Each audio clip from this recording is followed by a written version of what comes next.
Selamat pagi pemirsa, apa kabar Anda di pagi hari ini? Senang sekali saya Heri Orun kembali berjumpai Anda dalam Berita Papua.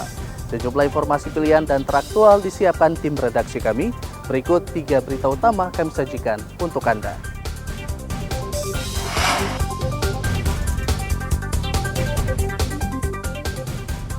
Ribuan pendukung Gubernur Papua Lukas NMB berunjuk rasa aktivitas pendidikan dan ekonomi lumpuh. Ratusan mahasiswa di Jayawijaya meminta Presiden dan Panglima TNI transparan dalam proses hukum 6 tentara tersangka mutilasi.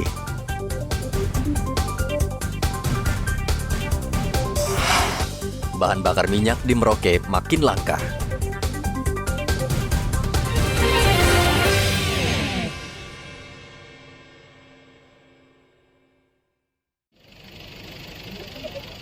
Ribuan pendukung Gubernur Papua Lukas NMB Selasa kemarin berunjuk rasa hingga mengakibatkan aktivitas masyarakat lumpuh.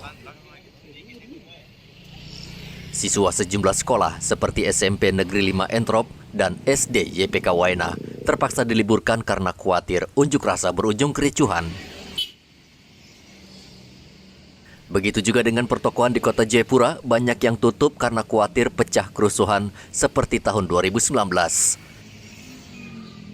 Ribuan pengunjuk rasa berkumpul di Waena dan Expo.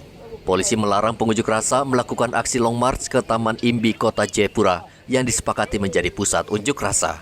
Ribuan warga yang dari Kabupaten Jayapura dihadang polisi di perbatasan Waena dan tidak diizinkan ke Taman Imbi. Polisi meminta pengunjuk rasa wajib menggunakan truk dan tidak menggelar konvoi. Ribuan warga yang berada di Taman Imbi Pusat Kota Jayapura berorasi di hadapan sejumlah anggota DPRD Papua. Otnil Deda mengatakan penetapan Lukas NMB menjadi tersangka adalah tindakan kriminalisasi sehingga status tersangka harus dicabut. Aksi spontanitas hari ini kita boleh ada di sini. Kita semua masih ingat-ingatan atas apa yang KPK buat terhadap Gubernur Papua. Ini kali yang ketiga. Rakyat masih sadar. Sehingga hari ini kita semua datang itu karena bentuk ketidakadilan. Keputusan hukum yang diambil sangat dipolitisi, diboncengi politik oleh lembaga KPK. Sehingga hari ini kita didatangi oleh anggota DPR Provinsi Papua, Kakak Yunus Wonda, ada bersama-sama dengan kita, Wakil Ketua 1, kita berikan aplaus. Berdiri untuk Lukas NMB. Sehingga hari ini kami dari Koalisi Rakyat Papua, SEPLE, Sepimpin Papua, dan Septera Papua, kita akan membacakan statement politik kita, keputusan atas nama rakyat Papua berkaitan dengan kondisi keputusan politik terhadap Bapak Gubernur Papua. Wakapolda Papua Brigjen Ramdhani mengapresiasi warga yang berunjuk rasa dengan damai dan aman. Masalah Papua yang pro pada dalam rangka KRP ya bisa dilaksanakan dalam keadaan aman, damai, dan kita memang menunjukkan tim yang aman dan tim yang bermartabat. Sekali lagi mengucapkan terima kasih. Memang tadi kita lakukan sekat-sekat karena ditemukan barang berbahaya. Contoh tadi itu ada sekitar 6 kita, maka itu kita berikan sekat-sekat. Kemudian ada yang mau memaksakan diri, mau long march, tidak sesuai kesepakatan, ya kita sekat, kita tutup. Seperti itu. Selain itu kan ini semua sudah keterwakilan. Jadi sekali lagi kita ucapkan terima kasih kepada RP dan Orlap yang melaksanakan tim ini dengan aman, damai. Sementara itu, pengacara Lukas NMB, Roy Rening, membantah pernyataan Menko Polhukam dan Kepala PPATK yang menuduh Lukas melakukan korupsi hingga 560 miliar. Pernyataan tersebut menurut Roy menyesatkan dan memperkeruh suasana. Selalu koordinasi dengan Direktur Penyidikan tentang situasi dan kesehatan Bapak ini, Bapak Gubernur. Jadi saya minta Pak Mahfud dengan segala hormat saya jangan masuk dalam pernyataan-pernyataan yang bisa menyesatkan publik. Karena ini sudah masuk dalam ranah perkara, jadi perkara yang ngomongin itu adalah perkara yang sudah masuk dalam pro justisia. Jangan membangun opini-opini baru yang bisa kita nilai lagi bahwa ini bagian dari cara negara secara sistematis, terstruktur dan masif untuk merusak nama Gubernur Papua. Kita harapkan itu. Kita menghormati proses penyidikan KPK, kita kritisi sistem penyidikan KPK yang tidak profesional, kita harus kritik. Kita harus kritik. Jangan karena KPK kita tidak bisa kritik, kita bisa kritik bahwa kok salah. Kamu kalau menetapkan orang tersangka, kamu periksa dulu dong, konfirmasi dulu. Apakah keterangan uang itu boleh siapa saja transfer, tapi harus ada keterangannya untuk apa. Tidak ada yang salah dalam transfer uang. Yang salah kalau uang hasil transfer itu didapatkan dari hasil kejahatan. Itu baru salah. Tapi kalau uangnya Pak Gubernur sendiri, itu tidak salah. Nah, ini kan harusnya ketika melakukan menaikkan status dari penyelidikan ke penyidikan, ini harus ada klarifikasi dulu, mendengarkan Pak Gubernur dulu. Pak Gubernur, ini ada transfer masuk nih. Ini katanya Pak Tono Laka, ini uangnya Bapak. Bagaimana menurut Bapak? KPK berencana akan memeriksa Lukas NMB dalam waktu dekat. Lukas NMB ditetapkan sebagai tersangka pada 5 September lalu. Gubernur Papua tersebut diduga menerima gratifikasi 1 miliar rupiah.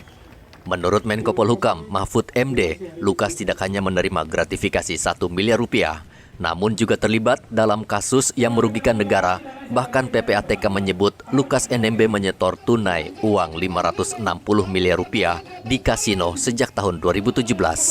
Arthur dan Hendra melaporkan dari Kota Jayapura, Papua.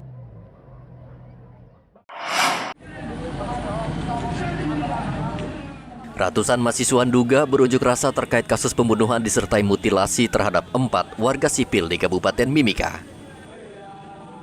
Unjuk rasa digelar di halaman kantor DPRD Kabupaten Mimika pada Selasa kemarin. Mahasiswa berjalan kaki dari Pasar Sinagma ke kantor DPRD Jayawijaya. Mereka meminta Presiden Jokowi dan Panglima TNI mengungkap secara transparan kasus mutilasi tersebut, khususnya bagi mereka masyarakat di wilayah Pegunungan Papua. Mahasiswa kemudian memberikan pernyataan secara tertulis kepada Niko Kosai, Wakil Ketua DPRD Kabupaten Jayawijaya, lalu mereka membubarkan diri dengan tertib.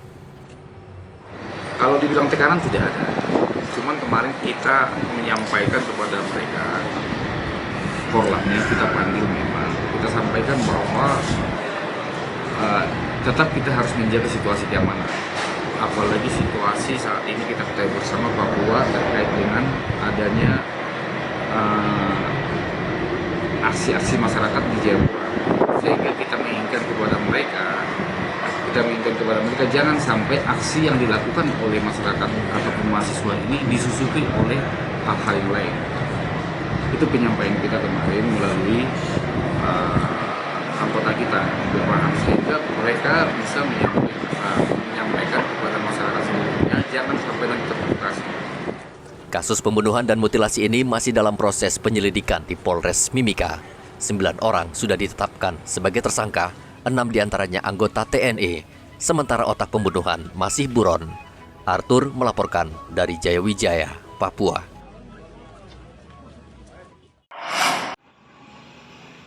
Polres Maibrat saat ini tengah menyelidiki rekaman video amatir yang memperlihatkan sekelompok orang dengan senjata tajam dan 1 pucuk senjata api laras panjang tengah menyandera seorang warga. Rekaman video tersebut sudah beredar luas di masyarakat, namun belum jelas siapa dan di mana insiden tersebut terjadi. Kapolres Maibrat, Ajun Komisaris Besar Polisi Glenn Mole, memastikan situasi Kabupaten Maibrat sejauh ini aman dan aktivitas masyarakat berjalan normal. Situasi saat ini di wilayah hukum Polres Maibrat masih aman terkendali, aktivitas dan kegiatan masyarakat masih berjalan normal seperti biasa. Kemudian terkait dengan video yang beredar di media sosial, kami sampaikan bahwa itu kejadian bukan di Kampung Tisor melainkan di kampung lain. Jadi kami akan terus mendalami video tersebut.